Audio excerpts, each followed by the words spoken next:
A move today that may turn down the heat in the Korean crisis. The U.S. has decided to postpone a ballistic missile test in California. And at the same time, the Swiss say they've contacted North Korea, offering to mediate the standoff.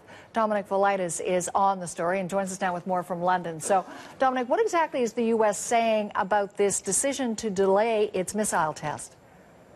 Well, according to one US official who was speaking on condition of anonymity, the decision was taken over concerns that it may be misinterpreted or miscalculated by the North Koreans. Postponing this test was, according to the same source, the logical, prudent and responsible course of action to take. Washington is no doubt hoping that it will send a signal to North Korea and create a window of opportunity for Pyongyang to de-escalate tensions. Now, there's been no official response from North Korea yet, but analysts say it's likely that Pyongyang will view this postponement as a victory over the US and will use it for propaganda purposes at home. As I say, though, we're yet to hear from the North Koreans, and as we wait, tensions remain high on the peninsula. South Korea, in fact, believes the North may actually conduct a missile test of its own in the coming week. Looking ahead as well, a test of a different kind is on the horizon. A week tomorrow, April the 15th, is the birthday of North Korea's founder Kim Il-sung.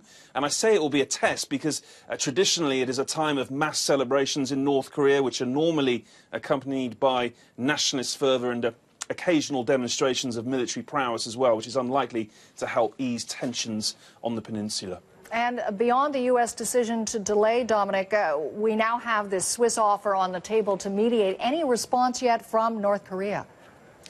Not yet. The Swiss say they've made contact with North Korea. As you say, they've offered to mediate and host meetings, but no current plans yet for any talks to take place between the various parties that are wrapped up in this crisis. Switzerland, incidentally, is well placed to make such an offer for a number of reasons. Firstly, as a neutral country, it often hosts peace talks and mediates in international conflicts. In fact, in the last 7 years, it's been involved in more than 15 sets of peace negotiations, most recently between the US and Iran and Cuba. Secondly, Switzerland has experience of dealing with North Korea. In 2003, the country's former foreign minister became the first foreign government official to cross the demarcation line separating North and South. And today, Swiss officers are involved in the monitoring of the demilitarised zone as well. OK, we'll definitely stay on the story. Dominic, thanks for the update. Dominic Velitis in London.